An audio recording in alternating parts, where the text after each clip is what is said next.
السلام علیکم دوستو، آیا صوفیہ کی ہسٹری کے بارے میں ہم پچھلی ویڈیو میں بات کر چکے ہیں، جس کا لنک ڈسکرپشن میں موجود ہے۔ اگر آپ آیا صوفیہ کی ہسٹری جاننا چاہتے ہیں تو ڈسکرپشن میں دیے گئے لنک پر جائیے۔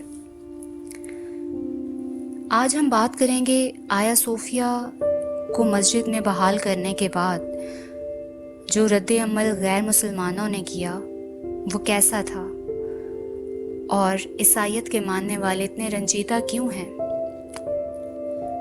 جیسا کہ آپ کو معلوم ہے، آیا صوفیہ کو جب تعمیر کیا گیا تو اس کی حیثیت ایک چرچ کی تھی، لیکن 15ویں صدی میں جب سلیمان نے قسطنطنیہ کو فتح کیا تو اس نے آیا صوفیہ کی حیثیت چرچ سے بدل کر مسجد میں کر دی، جس پر عیسائیت کے ماننے والوں کو بہت ہی برا محسوس ہوا۔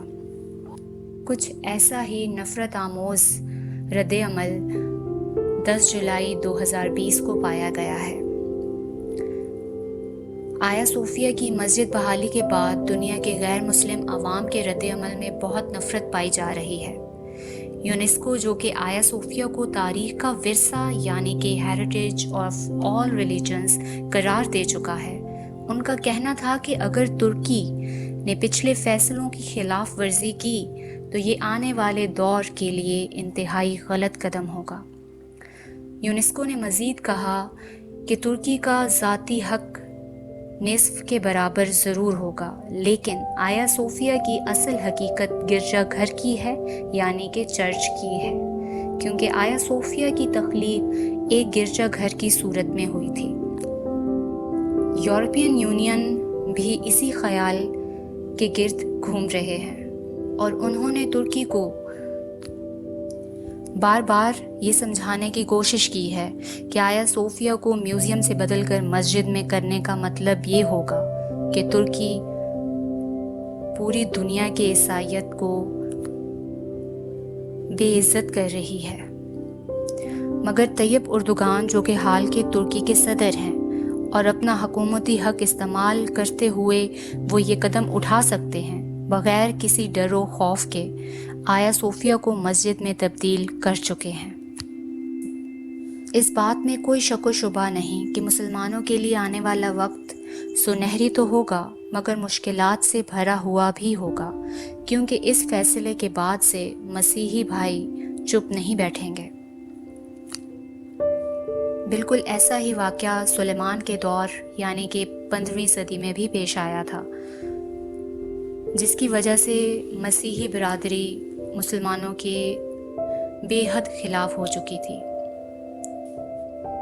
20ویں صدی میں جب یہ فیصلہ کیا گیا کہ آیا صوفیہ نہ چرچ بنے گا نہ ہی مسجد، بلکہ اس کو میوزیم کی شکل دے دی جائے گی، اس فیصلے کے پیچھے تاثرات یہ تھے کہ دنیا میں انتشار جو کہ بہت تیزی سے پھیل رہا تھا اس کو اختتام تک پہنچایا جائے۔ یہ فیصلہ کرنے والے ترکی کے پہلے صدر مصطفیٰ کمال ترک تھے، لیکن آج جب 80 سال سے زیادہ ہونے کو ہیں، طیب اردوغان نے یہ فیصلہ کیا کہ انہیں آیا صوفیہ سے اللہ کی صدائیں گونجتی ہوئی سنائی دیتی ہیں۔ جہاں مسیحی برادری کو یہ فیصلہ ناگزیر گزرا ہے، وہیں سیکولر ترکوں کو بھی اس فیصلے سے خاصی خوشی نہیں ہے۔ ترکی کی کافی عوام سیکولر ہے، اور اردوغان نے ان سب باتوں کو مد نظر رکھتے ہوئے وہی فیصلہ کیا جو حق ہے، اور حق اللہ ہے۔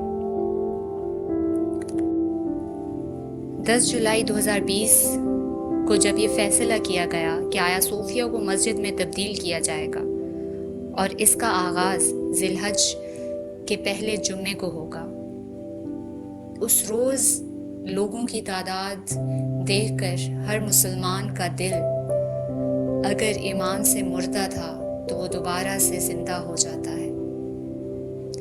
آیا صوفیہ سے طلوع ہونے والی حق کی صدائیں اللہ اکبر کہتی ہوئی پوری دنیا میں ایسے پھیل گئیں جیسے سلیمان کے دور میں پھیلی تھی۔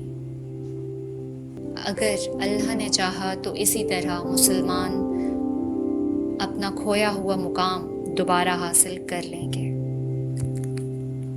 ہمیں سپورٹ کرتے رہیے تاکہ ہم اس طرح کی انفارمیشن آپ تک پہنچاتے رہیں۔ لائک، کامنٹ اور سبسکرائب کرنا مت بھولیے گا۔ شکریہ۔ اللہ نگہبان۔